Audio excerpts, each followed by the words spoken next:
Hey guys, it's that Dividend guy coming at you with another Robinhood portfolio update. Happy Wednesday. Hopefully everybody's having a GGD, a great green day in the market. I always wish the best for my viewers and subscribers. Speaking of subscribers, guys, make sure if you like the content, hit the subscribe button. Today we're going to be going over the overall portfolio performance as well as the different statistics, the day, the week, month, 3-month mark, year to date, compared to the S&P, and then the year, and then all time. So let's jump right in. As of today, we are down right around $280. Of course, that's going to fluctuate because the market is still open. For the week, we are down about $570, down a little over 1%. The 1 month mark, we are down nearly $2,000, down almost 4% here for the month. 3-month mark, we are down $1,900, almost $2,000. Still right about that 3.8%. So not too bad over the 3-month mark, and it actually mirrors the 1 month mark, which is pretty rare. Year to date, we are only down around $740, down about 1.5%. Not a huge deal. Then the 1 month mark, we are up, or sorry, the 1 year mark. Sorry, guys, I was texting one of my friends on Instagram. We are up $218, up about 0.5%. All time, we are up $14,444.45, up 40.5%. And sorry if you hear the doggy door. I'm watching my 3 dogs, so they'll probably be going in and out, but no big deal. I just wanted to get the video out. So earlier today, actually, we were down to like 43 grand. So, like, look at that. We were down huge here from March 1st. Look at that, down to 49, and then all the way down to like 49.8. So it picked up a little bit since I looked this morning, which is kind of crazy how much the fluctuation's just been in the past. 3 hours. The market opens, I believe, at 8 o'clock here. So the fact that it's gone, down so far. Look at that. At open, it was $50,300. Got all the way down to like 49.8, and then went all the way back up to 50,000. So I like fluctuation's a good thing. It gives us opportunities to buy good quality companies at a good discount. So let's take a look and see, maybe what stocks behind that big drop today. Today, realty income is down about 74 cents as of right now. Of course, the prices will fluctuate towards the end of the day because we still have like 3 hours of the market being open. But we have 142 shares, right around 9 grand of market value. Average cost is $67.15. Around 18% of the portfolio is in realty income. Today, we're down $103. Total, we're down a little over $550, down about 6% on realty income. Good company, would want to buy more. I love this company because it is literally being, in my eyes, this is equivalent to being a landlord.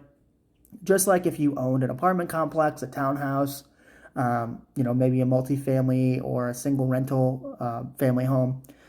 It pays monthly, so I get a check every single month of about I think it's $33 now, for owning this company. Every single month I get a check just like I was a landlord.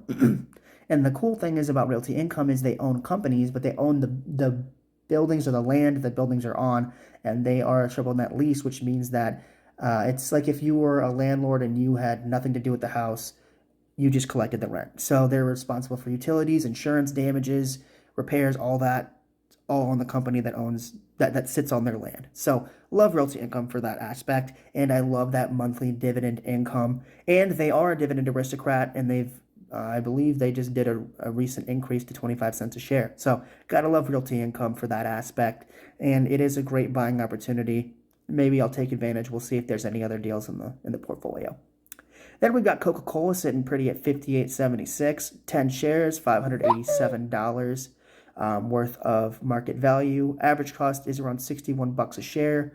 1% of the portfolio is on Coca-Cola. That will be going up massively this year.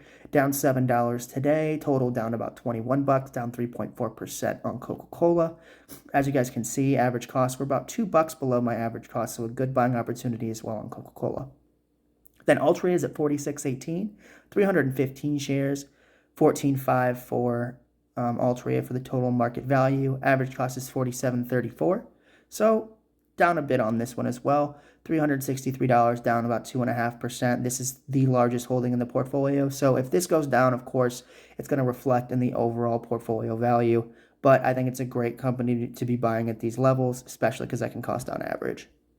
Then we've got Apple, which is down again, well, down today, but again, not down for me. We have one share, 146.07 is our average cost, or as our market value. Average cost is around $133. Only 0.3% of the portfolio is in Apple. Today we're down about $1.30, down about 1%. Total, we're up $13, up over 10% on our single share of Apple. I want this to drop down to like $130 so I can buy more. But that's generally, it seems like the common occurrence for this set of months because, of course, AbbVie is sitting at 154. 95 shares, 14,006 for market value, $95 for the average cost, about 30% of the portfolios in AbbVie. Today we're up $43. In total, we're up 5,600, up 62%. So AbbVie and Apple are much of the same, up 10% on that, up 60% on this. I would love to cost down average on this company, but I can't because I don't want to be adding to my average cost and lowering my dividend yield. So love AbbVie, great company. It's been really good to me. The financials are still just as solid as when I bought it, but I can't add at these current prices. Then T. Rowe Price, which is, I'm assuming, what's really holding the portfolio back right now, but that's totally fine. A great dividend aristocrat. They did a measly 2% dividend increase recently, but it's still an increase. Not what we're used to when it comes to T. Rowe Price. Normally they have a huge double-digit increase, but given the uncertainty in the market, recovering from COVID, all this other stuff, there's a lot of market uncertainty with raising rates and whatnot. So I'm not surprised to see a little bit of a lower increase from T. Rowe Price, but I do think once uncertainty leaves the market a bit and they're a little bit more confident when it comes to investing, in the overall market sentiment, I think that we will be getting bigger dividend increases. But as of right now, I've got 100 shares, around $1,100 of market value. Average cost is around $122 a share, so I could pick up a nice tranche right here in T. Rowe. 22% of the portfolio is in T. Rowe, down $109 on the dot today, down about 1%, and down total around $1,050, down about 9%. So T. Rowe is the one company that's really holding us back, but this is a great cost down average opportunity on a phenomenal company. So I am not mad about that at all. If I had the cash inflowing, I would be pouring it into T. Rowe Price. So as you guys know, I have a goal right now. I'm working towards 100 shares of Coca-Cola, which means I have 90 to go, and now 10 months, almost 9, to get that going. So usually, before when I did the math, it was about 8 shares per month. So I still think I can hit that goal, but it is going to be a little bit more challenging since I got let go from my job. I'm applying pretty much anywhere I can, trying to get employed as quickly as possible so I can start adding more to Coca-Cola. Then, of course, we have the watch list with Visa. I think they are a phenomenal company. Great double-digit revenue, double-digit dividend increases, a crazy overall profit margin of I think it's like 40 to 50%. And they kind of have I don't want to say monopoly because, of course, there's MasterCard, there's MasterCard, and of course there is American Express and Discover, but they don't have as many cards in circulation as Visa does. I do believe when I looked at the overall statistics, I think American Express actually gets more profit per card or per transaction, but Visa has so many overall transactions, I'm pretty sure profitability-wise, they just destroy the other two. So, love Visa. I will be adding it. The goal, I have a couple of goals when it comes to the portfolio for this year.